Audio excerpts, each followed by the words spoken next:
everybody. Thank you so much for joining me today. In this video, we are going to look at how to draw a portrait. And this can be a daunting task, but it can be very rewarding once you learn some of the tips and techniques and the proportions of the face. So we're going to look at drawing exercises, the three-quarters view.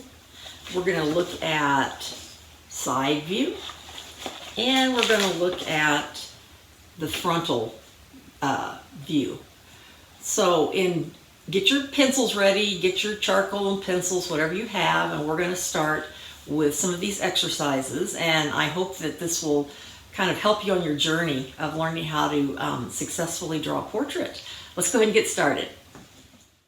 There are so many ways to approach a portrait, as you can see with some of these examples that I have here. At some point, you need to find your own voice and decide how you want to approach the face or the figure. But before you do that, I think it's really super important that you learn some of the basics, some of the proportions, the way to handle light and shading. These are all important aspects of drawing, and that's what some of the things that we're going to learn today. Take a look at some of the supplies you'll need to start drawing and to work on portraits or figures, whatever you decide to draw. And it can be very simple. I'm gonna say that. The first thing is, if you have a number 2 pencil and computer paper, guess what? You can draw. It's going to be fine. But there are some other supplies that can make it more, I would say, the drawing experience more satisfactory. It might be the substrate that you use. I have got different sketchbooks. I would suggest getting a sketchbook, whether I like Strathmore 400 series. You can get a small one if you want. Here's a Blick. Has a nice sketchbook. These are not expensive, and this has tear out sheets. It's perforated, so you can tear out what you want. You can use loose pieces if you have loose pieces that you want to.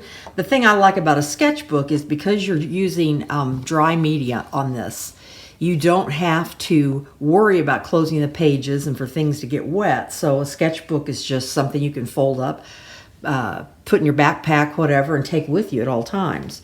This is a Strathmore, but it's a little bit larger. And once again, it's the 400 series, and this is just, I think, a 9 by 12, I believe. Yeah, 9 by 12. So the next thing that you want to know and that you need to know is, besides that number 2 pencil, what else can you use? If you go to the art store or a craft store, you can find sets of pencils, and some you're going to see numbers on them. Some are going to be HB, 3H, some are like 6B, 4B, different numbers. And you're going to find out that some of them, like this, is a 3H. So that means it's hard. It's hard. The H stands for hardness. You see that it's very light, and I'm pressing pretty firmly. This is a 6B, and the B refers to black, how black it's going to be. So look at that, on the same pressure, and I'm getting those dark lines. So it's really good to have a variety of hardnesses and with your pencils. If you're sketching something, you start off maybe with your lighter lines, and then you come in with shading and dramatic lighting, whatever, with the blacker pencils. Okay, and here's another thing. If you're using a pencil and you come in and you want to do some shading, what's neat about this, I'll show you this. This is called a blending stump, and you can buy these in different sizes. And what's neat about it is you can come in and you can actually do some blending. Now, you can also take your finger and do that, but this allows you to get into some narrow places if you wanted to, around the nose or the eye or whatever. Now, some people don't use these. They like to have the hash marks of the cross hatching of the pencil in there, but this is just an option for you. Another thing you're going to need is erasers. My favorite is a kneaded eraser, and I've had this one forever. It'll get dirty, I can stretch it and make it clean again. Then I can come in and do some erasing. And it doesn't leave crumbs, so I really like that. Another one is a white eraser, although this one I know looks kind of gray because I've used it, but that's another decent one that you can use. One reason I like the kneaded eraser is because you can form it into the shape that you want. So if you have a little tiny area, you can make a little tip and maybe form it into that shape that you want. Okay, so now moving on to those are the pencils that I would prefer on a pad this size or on those smaller pads. But if you're going to be doing something that's larger and more gestural in your type of drawing, if it's more just sketches, sometimes you can do a 15-second sketch. And to do something like that, this is a compressed charcoal. You know, I might do this kind of thing. You can tell it doesn't have fine detail to it, but it's great to block in areas. I might use the side of it to block in an area. I can come in with something called vine charcoal, which is just a little softer, but you tell there's a difference. The compressed is a little blacker and this is a little more gray, but it's kind of the same. You can draw with it, gestural type drawing. This is a black art stick. One of them is an art stick and one of them is charcoal, black charcoal stick. So this is really similar, just a smaller size. You can just tell the difference with this. And it just depends on what you prefer and how you want to use this. And with these, you can also come in and you can do the stump stick and you can smear it with your fingers and you can come in with an eraser. Here are a couple more things to add to your supply list. If you are using just straight drawing paper, that's great for pencil. You can use some charcoal on it, but it doesn't cling to the paper very well. So if you want to use charcoal, I would suggest you can buy paper that is meant for charcoal that has more of a tooth or a texture to it. Or this is just something I had that was a single sheet and it's in a medium gray. So you can get different values, or you can get straight white if you want. But if you'll notice, you know, making marks on this, I feel like it's digging into the paper better. When you use charcoal, you may need to get a fixative. After you've completed your drawing, you may need to spray it with a fixative, and you can find those at the art store. Another thing I didn't mention is a charcoal pencil. So you've got the broad charcoal, you know, which is great, but you may want to start adding detail and you may want to use a charcoal pencil. That's a little better on the charcoal than coming in with graphite, because the graphite against the charcoal starts looking kind of shiny, whereas the charcoal pencil will fit right in with the type of materials you're using. Here are a couple examples of really gestural, emotional charcoal drawings. These are by Clara Lou, who is from Singapore, and I thought that they were very interesting to show how charcoal can be used with portraits and figure drawing. Here's another example of a portrait done with charcoal. And as you can see, it's not something that you use if you want to get lots and lots of detail. This is almost, it has a darkness to it. It's gestural in certain ways. I don't see lots of detail, but yet I know that all the pieces, the mouth, the nose, the eyes, everything is there. And the face has expression, but it was done with just just a different method than if you used a pencil. So I find that, I kind of think that's interesting. You have to choose which effect you want to try. I think when you're using the charcoal, you can pull it. You can go in and erase and pull things. And so you might get something that's a little darker than what you want, but you can come in and pull things out. I don't think you're ever going to get the super fine detail that you would with a pencil. I feel like one of the basic components of learning how to draw a portrait is to be aware of the facial proportions. Now, all of this can vary somewhat depending on the person you're drawing, but ethnicity, all kinds of things can figure into that. But in general, what I did was think about our head as an egg shape, and your eyes are placed halfway down between the top of that egg shape and the bottom of it. Go about halfway down, and that's where your eyes will be. Some people put eyes too high. They are thinking about a hairline instead of the top of your head. So basically, if the top of the head's right there, your hairline might come down lower. But those eyes are going to be about halfway down. And when you think about the size of an eye, once again, this can vary, but it's usually, you've got, 1, 2, 3, 4, 5. So all the way across your face, you've got about 5 eye widths.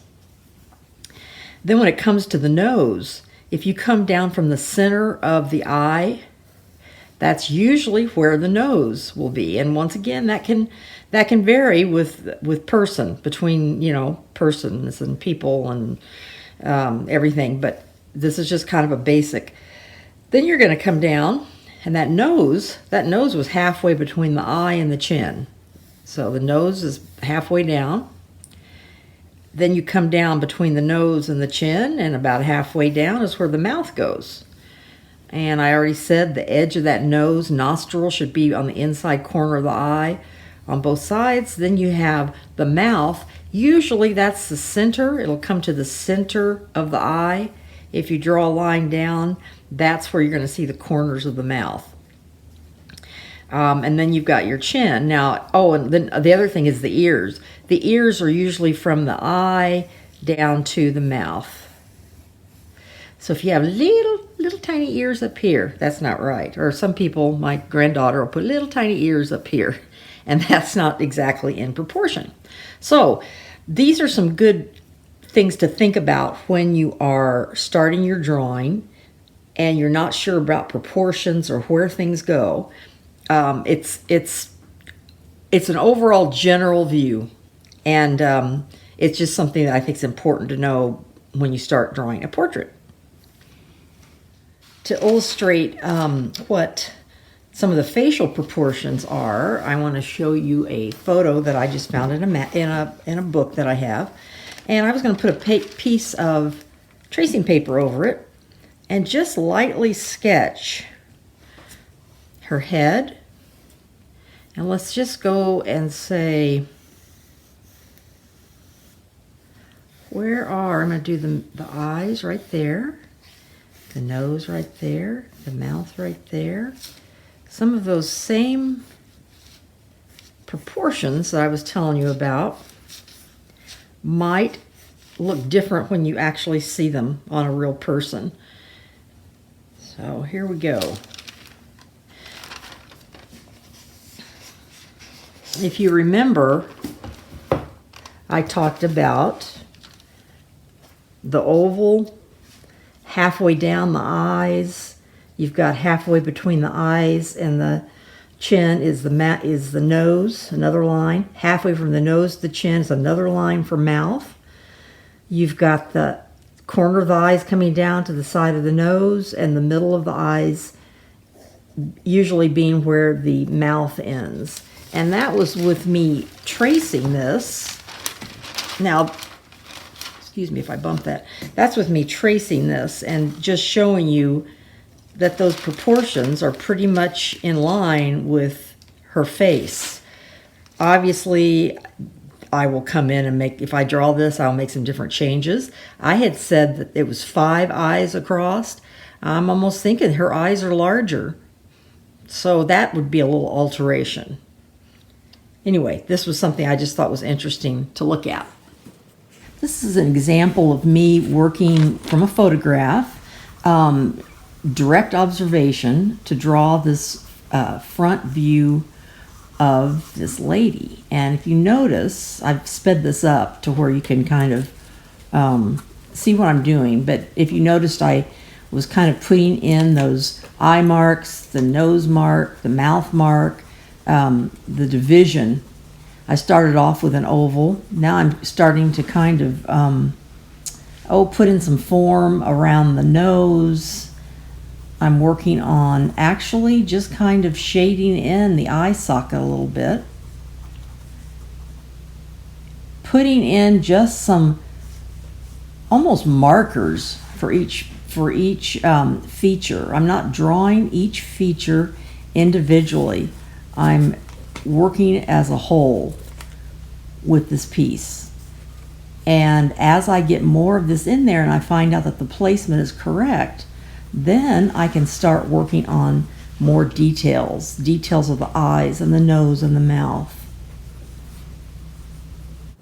So I'm going to keep working on this. I'm just laying in areas of value, and I would say with this I'm sketching. I'm not really drawing as much as I am sketching. I'm trying to lay in values and find positioning. So I'm going to keep working on this, and then I'll come back and we'll take a look at how I did. Let's see how I did, and kind of assess where some of the problems are. Part of drawing involves being able to decide on juxtaposition of one thing to another in the face. And if you draw an eye first, if you draw a mouth first, that's not how you want to start. So how I started this was, I kind of drew it's kind of an oval shape, egg shape. I went ahead and drew that. And then I started looking I knew that the nose was going to come partway down. Eyes were halfway down, then halfway between that was the nose, then the mouth. I started kind of putting markers to get those positions. And what I noticed when I look at this is I didn't make everything, I don't think, wide enough. I don't feel like the nose is wide enough. I feel like the eyes maybe are a little farther apart than what I made them. I feel like I've captured some of the likeness, but I didn't go into a lot of detail with the eyes. I went ahead and this is a smaller drawing, so I couldn't go into a lot of detail, but I feel like there are some areas that need improvement. So what I'm going to do next is show you, direct observation is one thing, and I can come in with my eraser. I can erase some areas that I think need to be widened. I can try to adjust this, which is fine to do that. But I think what I'm going to do next is draw this person with another approach. So as you see different ways that I try to draw this portrait, that might help you in deciding. On this next example, I'm going to use a grid approach. So I'm going to make, let's say this is about 6.5 inches. I'm going to draw a 1-inch grid, and I'm going to just use a black pen. I think that will show up. I'm going to make little tick marks at 1-inch intervals,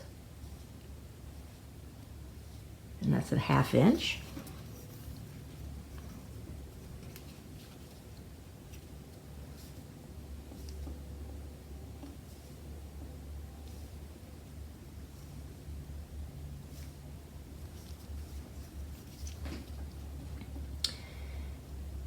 What I'm doing with this is making a grid across this drawing, and I'm going to do lines going vertical across, just like you see me doing here.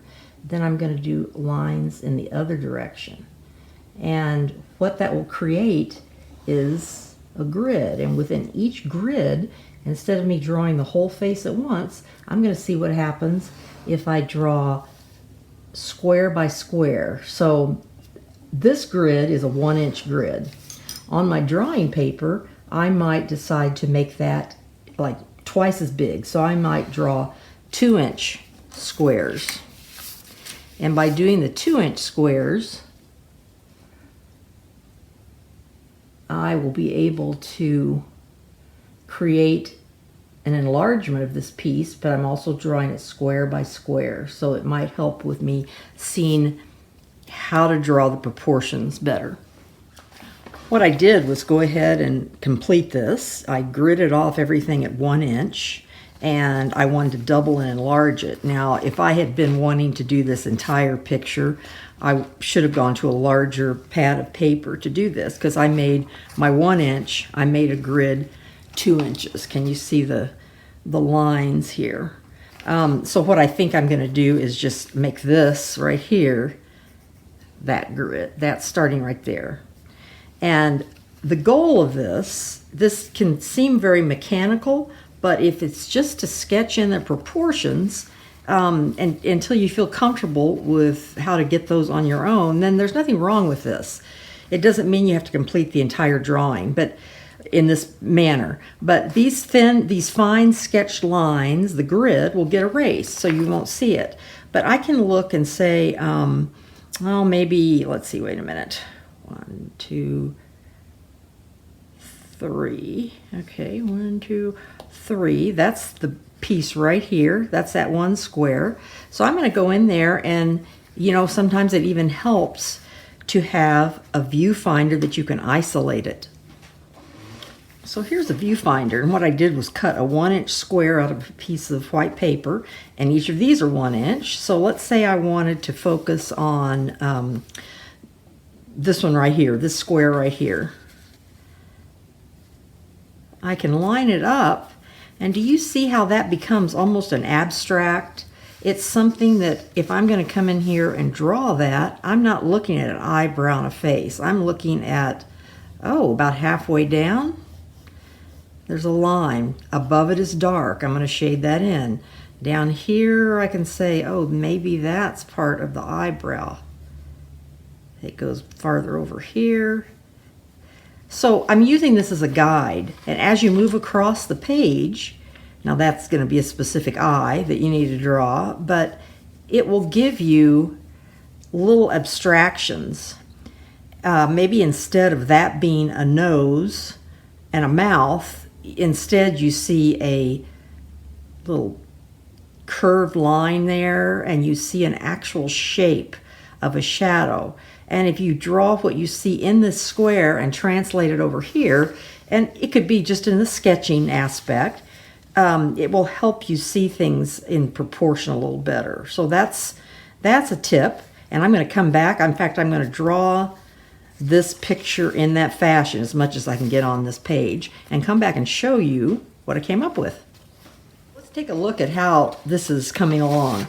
Remember, I gridded this with a 1-inch grid across the photograph, and then I did a 2-inch grid on the paper. And this, like I said, this is an exercise to help you find proportions. What I did to make it even easier was I had a little 1-inch viewfinder that I isolated a grid, part of the grid, so that instead of seeing a nose, I could actually see a shadow and shapes, or that instead of a lip, I was seeing kind of a curved line. Then to make that even easier, I went ahead and made a 2-inch grid for the size of what I was doing here. And the goal of this exercise is to find the abstraction, the shapes and the lines that you might see in a portrait, in a facial features, without your brain overriding what you think it should look like. I have a tendency, if I'm drawing, I think that nose should be longer than what it really is, or I think the eyes are closer together than what they really are. So this is just an exercise to help you.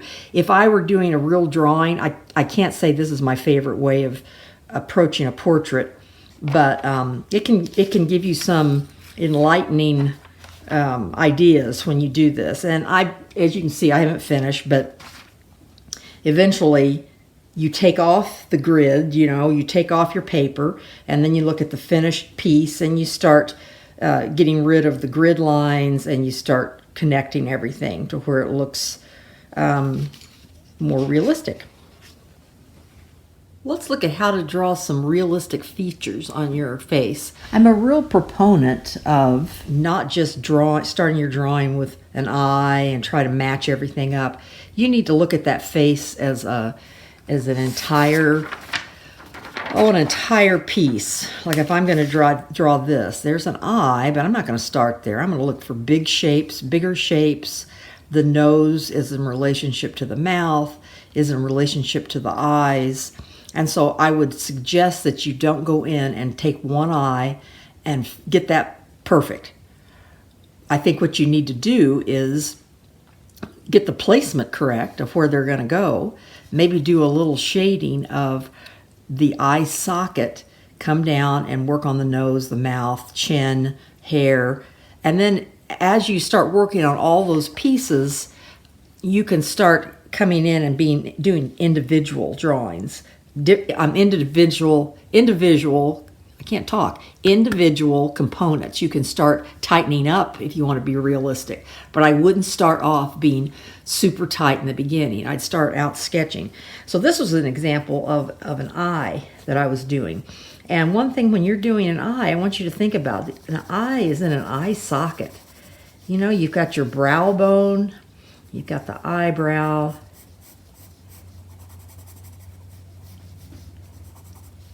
and this whole eye sits back in a socket. We've got bones, this brow bone, we've got cheekbone down here, things that would protect our eyes. When you're drawing an eye, I always think of like here is your iris, and really your lid, there's going to be some kind of shadow.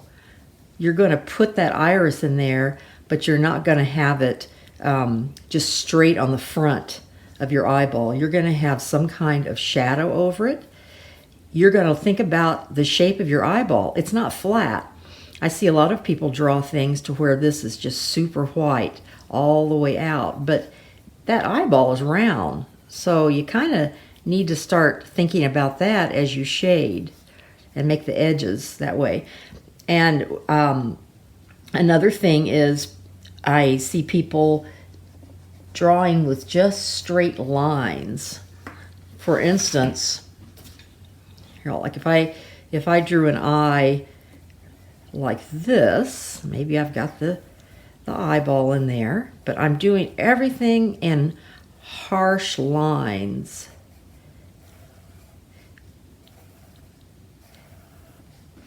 I don't think there's a harsh line underneath your eye, your eyelashes, or a harsh line on the top, a harsh line where the lid goes above your eye. I think there's a lot of shading in there. There's a lot of there are a lot of lines, but they're more organic and they aren't as harsh. And people will put, the eyelashes on the top. Now, unless you've got false eyelashes and that's just part of your look, chances are you'll have a little darker spot here, and it will look more realistic when you do some shading like this. Let's move on. Let's move on to a nose and a mouth. Let's talk a little bit about a nose and a mouth.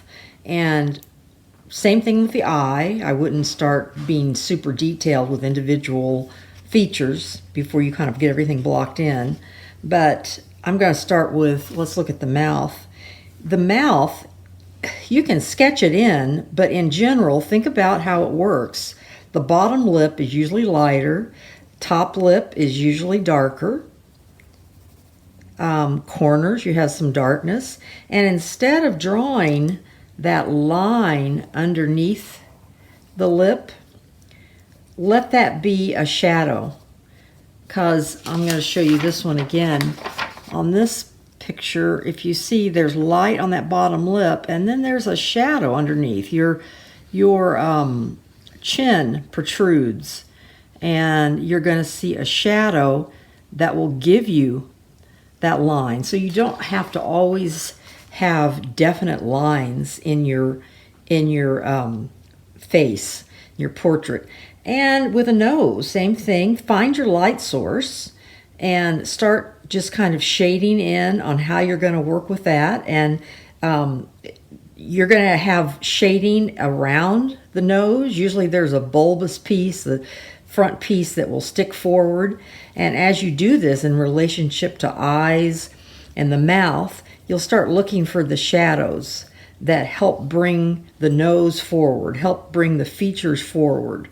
So those are just some tips about how to do this. And when I was drawing an eye like this, if you're doing cartoons and you're wanting something to be your own piece that is not necessarily realistic, but represents a portrait or a face, these are some techniques you can use. I'm just referring to if you're wanting to make something look a little more realistic. Have you ever looked at something upside down and it's just kind of crazy, it doesn't make sense?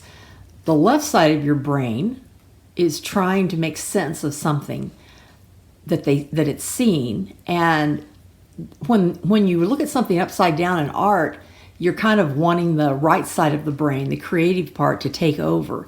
And instead of noticing all kinds of features, like this is one that's in a book I have, instead of recognizing eyes, nose, mouth, when you turn it upside down, those parts and pieces start looking like shapes. Now I can tell who this is upside down, but there are many times you will, like this piece right here, you can't really tell what it is upside down.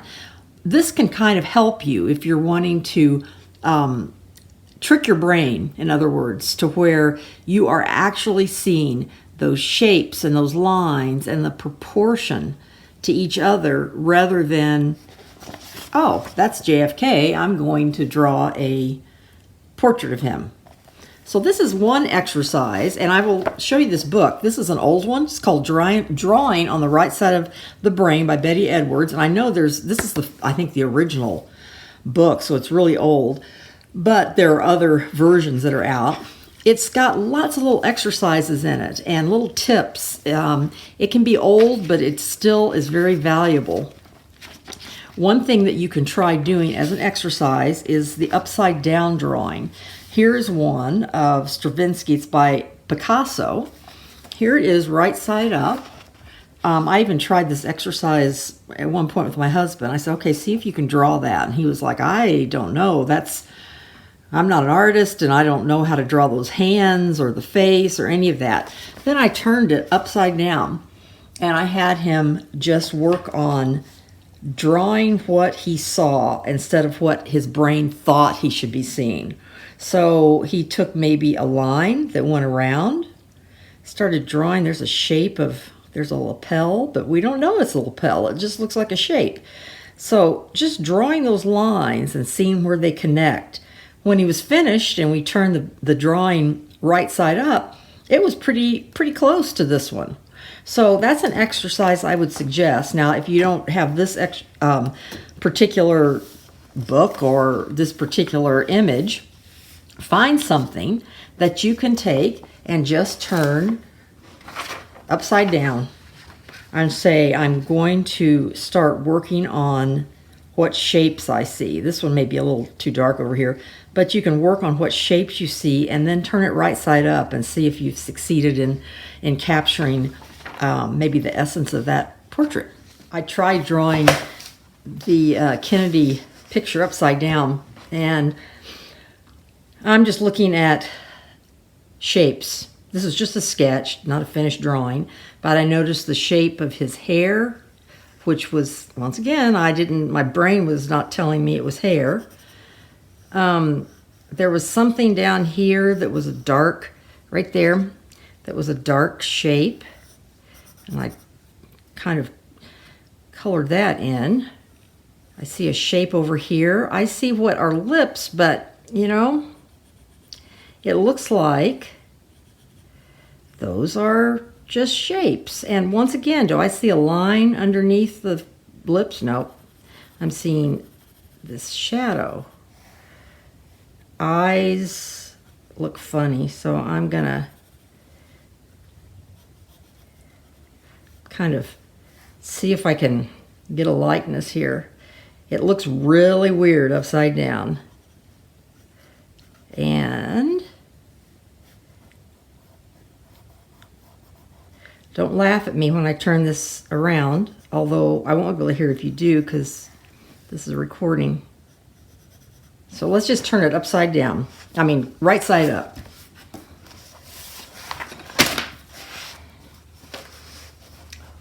Okay.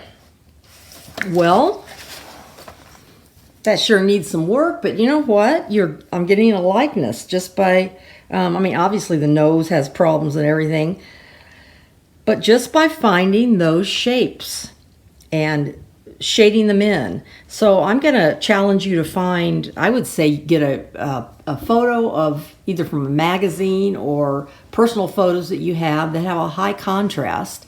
Make sure they're in black and white. Maybe print them off in black and white so that you don't have to deal with color. Turn it upside down and see if you can find those shapes. See if you can find how to shade and what you're looking for. This is going to help you when you're actually drawing something right side up to find those shapes and not have your kind of tricking your brain so you don't have your brain telling you, oh, it should look a certain way. This is going to help you a little bit, I think. Okay, we have talked about the face from the frontal view just straight on, and we've looked at the different proportions. You know, the ears probably aren't that long, probably go about to the bottom of the nose. But in general, these are the proportions. That is a flat shape. This is a flat oval shape. So when you draw a picture, or a portrait, you're trying to create depth with that flat oval shape by shading, by adding dimension to your flat shape. So what we need to tackle next is going to be 3/4 view and side view. And in doing this, I want you to think that instead of the head being a flat shape, let's find a blank piece here. You know, you've got your oval flat shape, but it is round.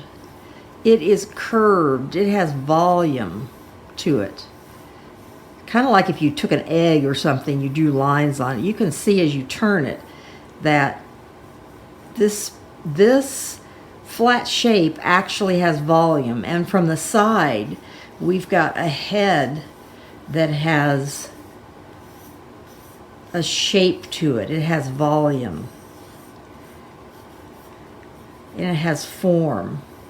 So what we're going to try to do is to tackle the side view and the 3/4 view, and I'll show you that in the next drawing that we're going to do. Here's an exercise that you might want to try. I'm going to attempt to draw the side view of this gal that I found and a 3/4 view. But to start with, something that kind of might help you see the proportions and where things are is to make a line drawing. This is just a sketch, and I just have a stack of tracing paper handy, and I'll just put it over there, and I'm not drawing all the features, but I'm just looking and seeing the curve. The curve, I'm looking and seeing there's that angle, her neck, the hair is back here. That's something very simple, but it helps me to get the gesture of her pose. It helps me to see her face and how her chin juts out and how the neck is angle at this diagonal. So that is something, I'll try it on another one here. I'm going to draw this. I'm not going to use this as tracing and draw it on this paper. I'm actually going to draw it on regular paper. But here is the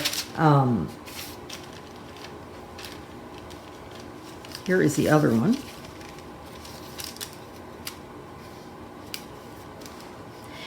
This is where I'm talking about, you know, the whole curve.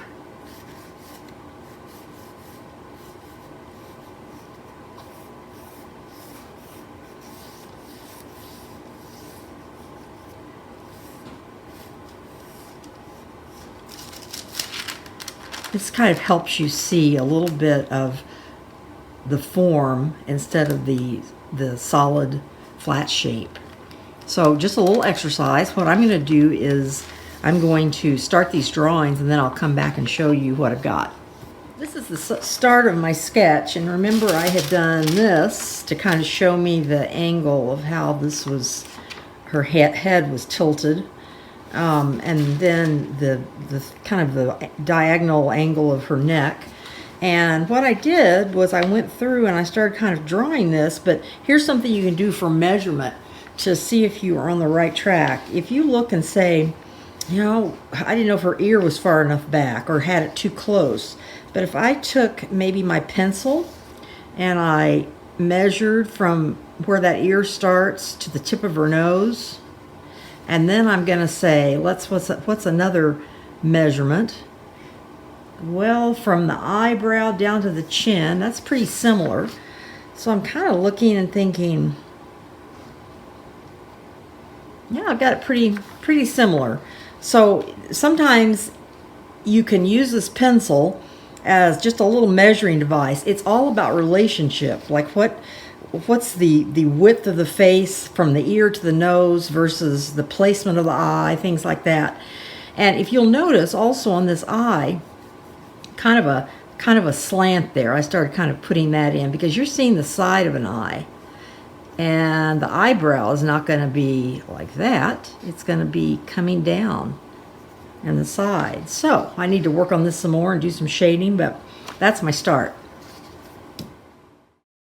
This is a diagram I've done on the side view to show you the relationship between the ear and the eye and the chin. And if you take a right angle triangle and you draw it from the back of the eye to the back of the ear, and then from the back part of the eye down to the chin, that should be a right angle, and those should be pretty similar in length. That's going to be your placement for the ear. On this piece, I went ahead and took the same side view, and I was trying to show you with the red line where the beginning, the base of the neck starts. If you can look and see that just right under the nose, there's a line that I've drawn to the base of the neck, and it just goes straight back, and then above that is where you have the cranium, the larger part of the head. So these are just important placements to think about, and I'm not saying that when you draw the picture you have to draw these diagrams every time, but just to be aware of the placement. Here are also some images. This came from the book I was telling you about, Drawing on the Right Side of the Brain.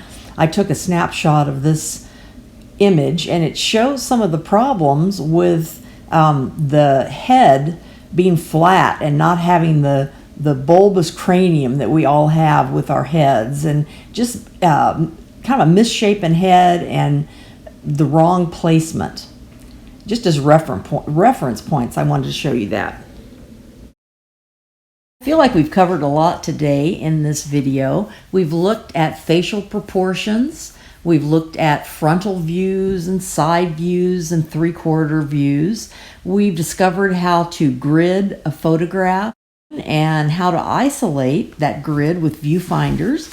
We've worked on a upside down drawing exercise to kind of trick your brain into seeing what's really there instead of what you think should be there. We've talked about features and Also, how to use different materials such as charcoal. One thing I'd like to point out is that we have been working in this video from photographs instead of a live model.